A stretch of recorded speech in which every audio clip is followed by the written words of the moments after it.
कहते हैं कि प्यार अंधा होता है।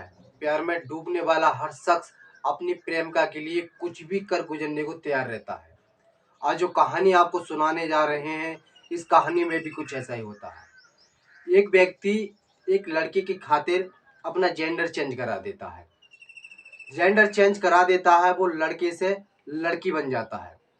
लड़की बन जाता है, फिर वो लड़की उस लड़के पर दबाव बनाती है शादी का, और वो लड़का उसे सॉरी बोलकर चला जाता है। सुनाते हैं पूरी कहानी विस्तार से, तब तक वीडियो में लास्ट तक बने रहिए। और चैनल पर नए हैं तो चैनल को सब्सक्राइब कर लीजिए, बेल आइकन प्रेस कर लीजिए। आदाब, नमस्कार, सत श्री अकाल। आप देख रहे हैं देश राज हमसफर। साथियों, आज जो सच्ची कहानी आपको सुनाने जा रहे हैं, यह सच्ची कहानी मध्य प्रदेश के इंदौर की है। एक लड़की जिसका नाम रानी होता है, वो पुलिस थाने में अपने प्रेमी सूरज के खिलाफ मुकदमा दर्ज कराती है। वो बताती है कि 2021 में वो डेटिंग ऐप के द्वारा दोनों लोग मिले थे। असल में बताते चलूं, जो लड़की जो होती है रानी, वो पहले इस तरह से राजा हुआ करता था। पहले ये लड़का था, उसके बाद में इसने जेंडर चेंज कराया और लड़की बन गया। दोनों लोग डेटिंग ऐप के द्वारा मिलते हैं। बातचीत का सिलसिला दोनों का चालू हो जाता है। दोनों लोग बहुत ज़्यादा करीब आ जाते हैं। फिर एक दिन फैसला बनाते हैं कि क्यों ना फेस टू फेस मिला जाए। तभी उत्तर प्रदेश के वृंदावन में ये लोग मिलने की प्लानिंग बनाते हैं और दोनों लोग मिलने आ जाते हैं। रानी, जिसका वास्तविक नाम राजा होता है, पहले जो लड़का था उसका नाम राजा था, फिर रानी बन गया था। राजा जो होता है, उसके चाल ढाल और उसका फिगर जो होता है, बिल्कुल लड़कियों जैसा होता है।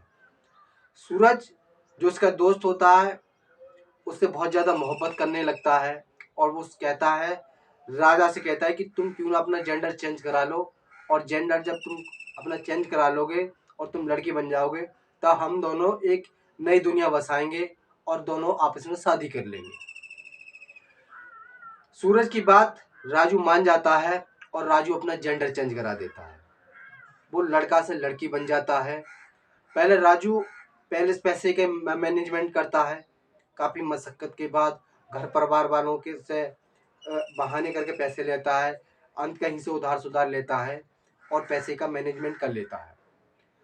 पैसों को मैनेज कर लेता है। मैनेज करने के बाद ये दोनों लोग अच्छे से डॉक्टर को ढूंढते हैं जहां सफलतापूर्वक जेंडर चेंज हो जाए। काफ़ी मशक्क़त के बाद दोनों लोग वो हॉस्पिटल भी ढूंढ लेते हैं जहां जेंडर चेंज होते हैं। काफ़ी सर्जरियों के बाद राजू की सफलतापूर्वक सर्जरी हो जाती हैं और राजू राजू से बनकर रानी बन जाता है। डॉक्टर उसे पूरी तरह से लड़की बना देते हैं। अब वो राजू नहीं रहता है, बल्कि उसका नाम रानी रख दिया जाता है। क्योंकि राजू जो होता है बहुत ज़्यादा सुंदर होता है, इसलिए उसका नाम रानी रख देते हैं डॉक्टर। रानी और सूरज दोनों लोग कमरा बुक करके दोनों लोग वह रहने लगते हैं वृंदावन में। वृंदावन में रहते रहते काफ़ी टाइम हो जाता है और दोनों के घर वालों को अब तो कोई पता नहीं पड़ता है कि राजू ने जेंडर चेंज करा लाया है और सूरज ने शादी कर ली, मतलब दोनों लोग रिलेशन में हैं। किसी के घर वालों को कोई पता नहीं पड़ती। काफ़ी समय हो जाता है, तब रानी राजू पर दबाव बनाती है कि अब हमें साथ रहते रहते बहुत समय हो चुका है और क्यों ना अब हम दोनों लोग शादी कर लें, एक नई दुनिया बसा लें।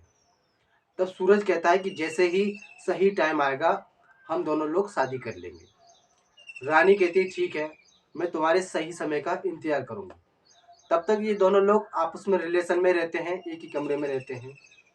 काफ़ी दिन के बाद सूरज रानी से ये कहता है कि मेरी माँ की तबीयत खराब है और मैं अपनी माँ को देखकर जल्दी ही तुम्हारे पास वापस आ जाऊँगा।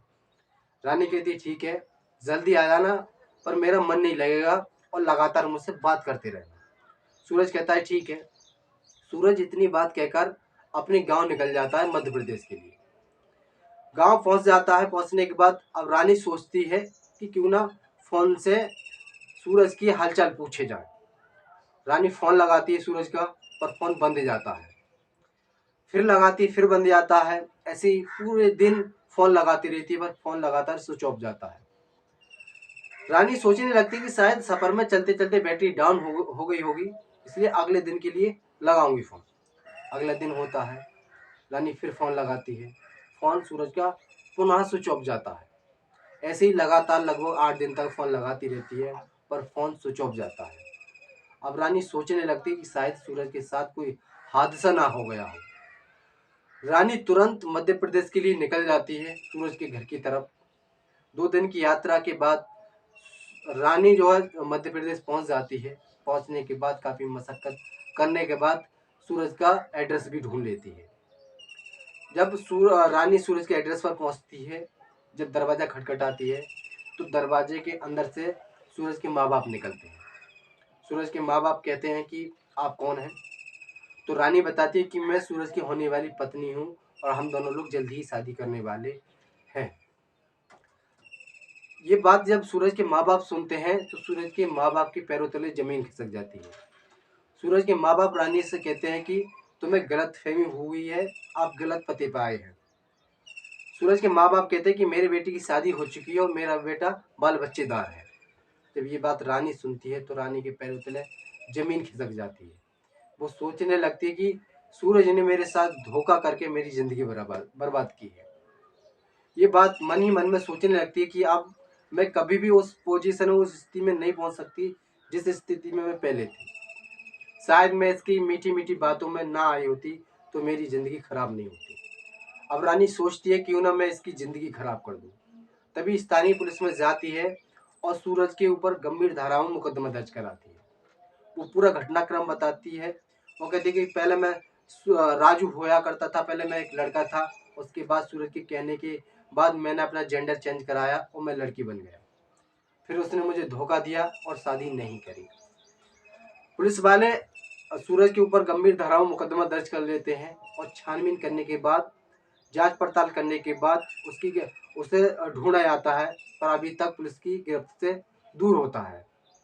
साथियों, पूरी घटनाक्रम को सुनाने का उद्देश्य किसी को परेशान करना नहीं था, किसी का दिल दुखाना नहीं था, बल्कि आपको सजग करना है, आपको जागरूक करना है। आप कहीं भी रहें, सुरक्षित रहें, सावधान रहें, अपना और अपने परिवार वालों का ध्यान रखें और देखते रहें देश राज हमसफर। सबक एक को सीख हम सबको। जय हिंद, जय भारत।